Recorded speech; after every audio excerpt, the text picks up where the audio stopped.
Hey guys, I feel bad. I never I could have posted an announcement reminding people about the review session, and especially I only said in class one time that it was at 8 and 3, not 8 and 4. I didn't record this morning because only one person came. One person just came to this one now, but since it was like just one person, I didn't want to put them on the spot. So I'm basically making this review video for y'all. And so it's kind of like you're watching a recording, but we're just doing it with just me. Then I'm going to let him back on and we'll discuss his answers. But yeah, so just as a reminder, the test is at 8 on Wednesday. And so exact same situation as last time. Um, might see if I can open it a minute or two early in case it has any issues like last time, but I think it'll be fine. And so I was thinking I would screen share this Nearpod review with you guys and talk through the answers and then kind of close out with information for things you need to think about the most before you while you're studying for the test. So do your review packet and you'll be fine. So let me share my screen to this Nearpod here. Screen. All right, cool. I do think the bear is really cute. I know. I don't really want to hear the music. I'm just gonna mute that. Um, hopefully you guys could still hear me now. Uh, hmm. Maybe there's a way I could just turn it down on here. That made me nervous. We'll hear the music probably for a minute now. Yeah, you guys really care a character. Sorry about that. This one's really cute. Okay.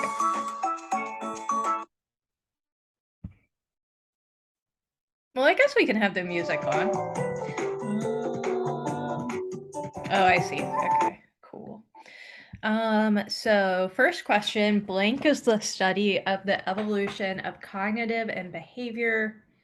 That's a typo. Cognition and behavior using principles of natural selection.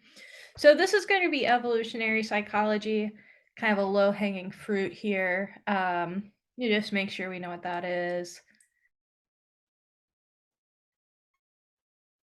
Okay. Let's see. So evolutionary psychology has been criticized for hindsight bias. That's like the I knew it all along phenomenon. We can't say it's for unethical treat of human participants because we weren't like doing experiments like several thousand years ago. Um, the use of unrepresentative samples in EvoPsych, we're not actually really like using any type of sample. So that's not it. Oh no, I'm out of time. Functional fixedness is something interesting that's not in this unit. I'll put it that way. So let's see.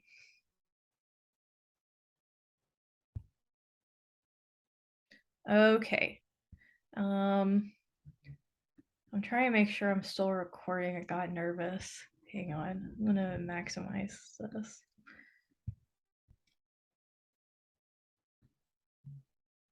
How do I know? Okay, I am still recording. Sorry about that, guys. Um, hang on. Give me a second.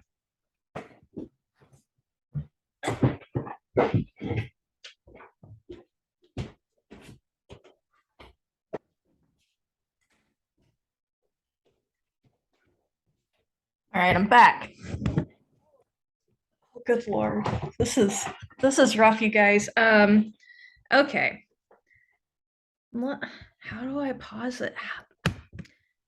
Okay, well, just keep it in mind. The Ash line length study shows that people will conform if everybody else in the group is conforming.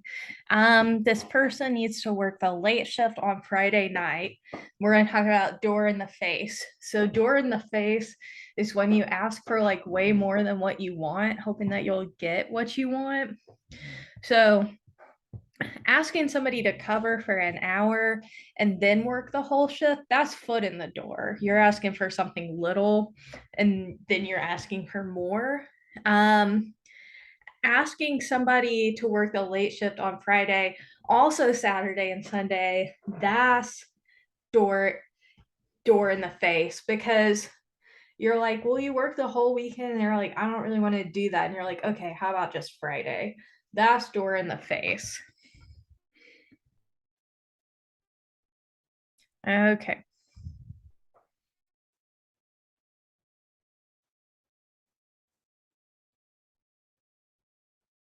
It's so cute. Hormonal influences on aggression.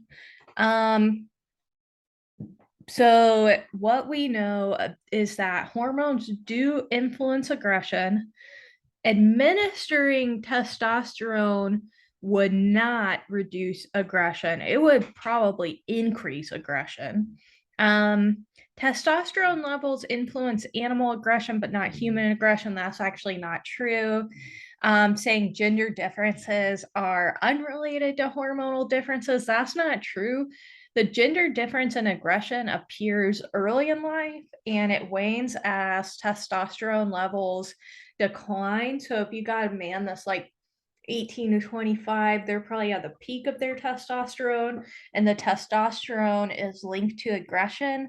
Your testosterone goes down as you get older, and that's why we're saying it appears early in life and wanes as testosterone declines. Um,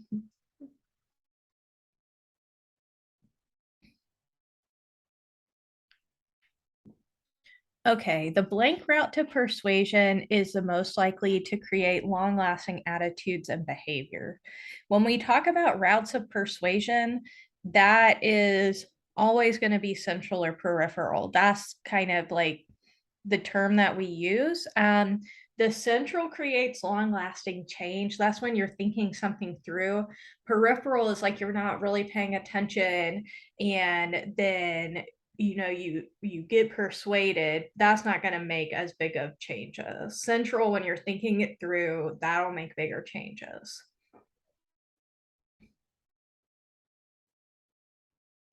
Sorry. The major variable that affected the outcome of the Milgram studies.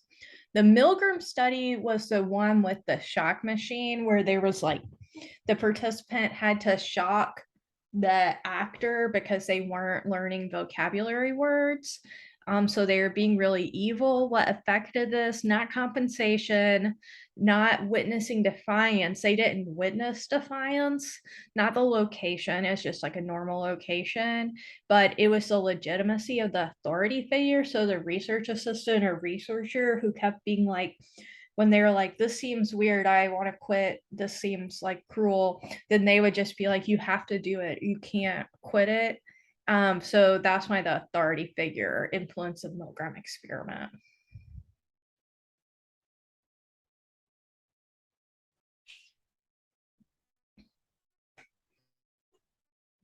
Okay, when women and men want empathy and understanding, they're actually more likely to turn to a woman than even their spouse. So that would mean like if a woman is married to a man, she'd still be more likely to turn to a woman for emotional like empathy. A man will turn to a woman whether he's like married to a woman that he could turn to his wife, if not another woman. So we turn to women more.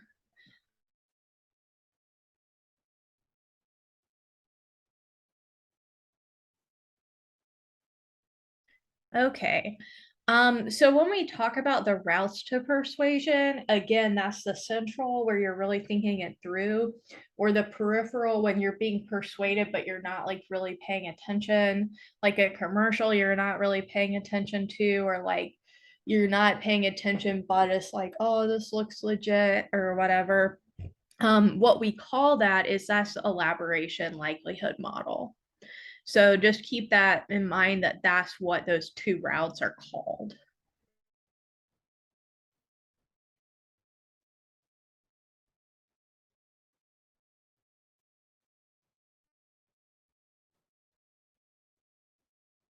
Okay. So Nada has heard a new song over and over on the radio. By now, she really loves the song. This is an example of the mirror exposure effect. The sleeper effect is like you heard something and maybe you thought it wasn't true, but then, a time later, you just remember you heard it. You don't remember that it seemed like it was from a bad source. So I like that effect. Primacy and recency. This doesn't have to do with time. But the mere exposure is like when you hear a song a lot, then you like it, or if you eat a food a lot, maybe you didn't like it at first, but now you do. That's a mere exposure effect. I have one in my own game. Um, but let me take you through the really important part of this review, which is me telling you some of the things that are likely to be on the test or to study. Have them on my phone. Let's see. Okay. Um, so there are a few questions about evolutionary psychology.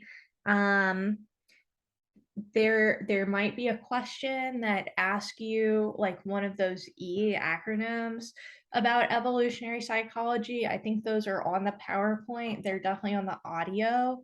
So it'd be like the EEA or the EEO or stuff like that. Just make sure you know the acronyms. What else is important? Um, hmm. Think about development when you're thinking about development, focus on the developmental things that happen to babies. Maybe re-listen to the slide or two that are about babies. So make sure you know that. Make sure you know the chameleon effect. Make sure you know the sleeper effect. Make sure you know mirror exposure, all of those types of things.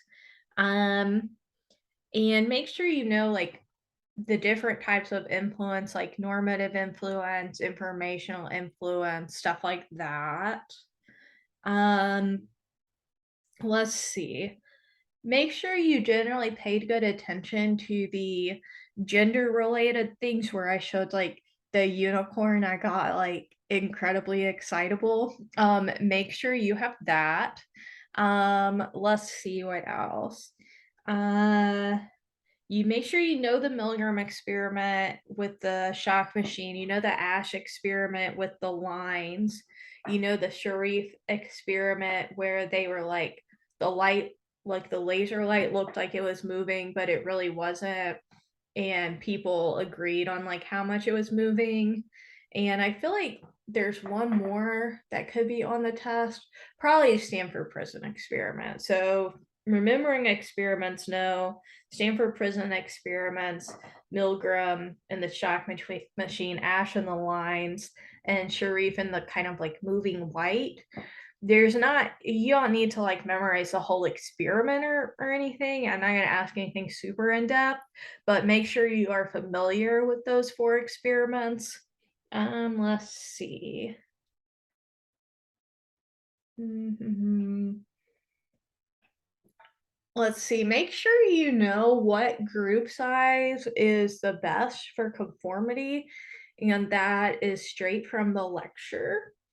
Um, foot in the door, door in the face.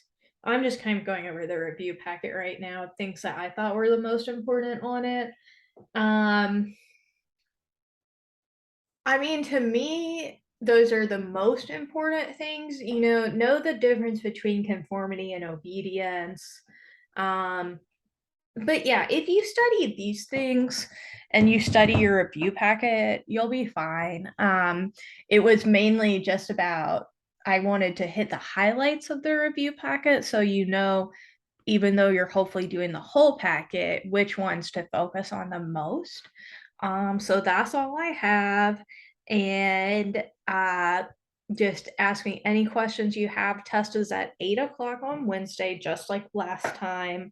And papers due on Friday at 11:59 p.m. So ask me You know, if you need help, if you want to do office hours about your paper, I encourage that. We can find a time we can both Zoom.